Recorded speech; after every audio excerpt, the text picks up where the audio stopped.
and welcome to From Rock to Jazz. Today, as you just heard, we are looking at arpeggiating seventh chords in a minor 2-5-1 progression.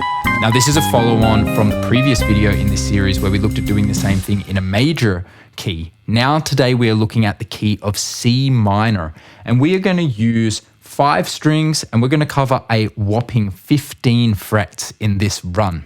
We're also going to tweak the chords a little bit and just have a bit of fun with them, add in a flattened ninth on one of them, keep one of them as a plain minor, and then use some diminished chords too. So let's jump into it.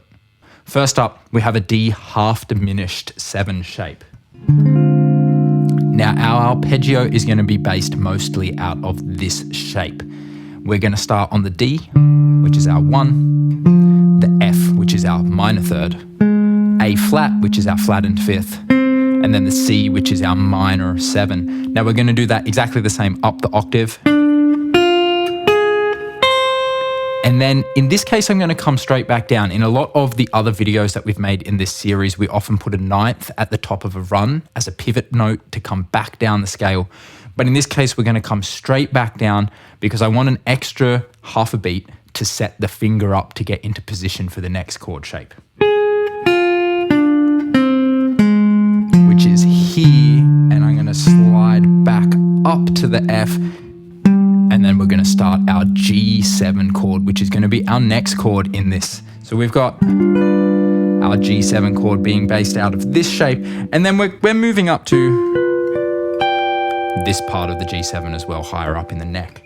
So we've got G, which is our 1, B. Now we're making this a dominant 7 instead of a minor 7, so we're stepping into a more kind of diatonic approach to this key here. D, which is our 5th, F, which is our 7th. We're going to repeat the exact same thing up the octave. And here's the point of difference. In this case, I'm going to stick to the key of C minor and play an A flat instead of an A natural, which would give us a natural 9 on top. The A flat actually makes this a flattened ninth on top. And we're going to use that as our pivot point to come back down. And then into our final chord, which is C minor. Now I'm just running this as a straight C minor chord, no 7th, no extension.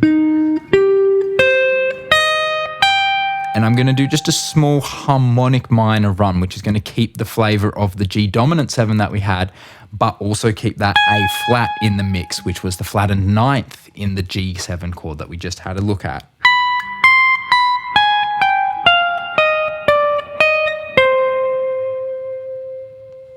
So let's pull that all together nice and slow.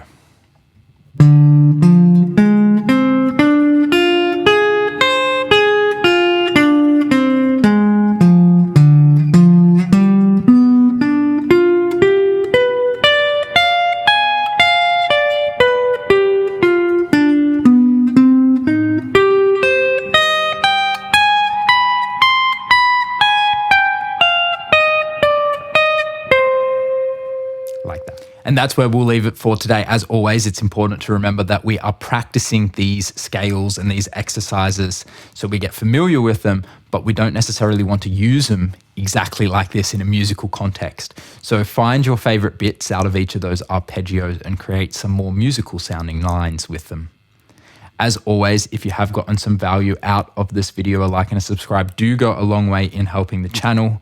Maybe you'd like to check out some of the other videos in the From Rock to Jazz series, or if you're after some more contemporary music, I have a music analysis theory and technique series, which looks at guitar playing in some well-known contemporary songs. I also have a series on heavy metal, if that's your thing, as well as original music with my band Spawn of Seed. Thanks for watching, happy playing, and I'll catch you in the next one.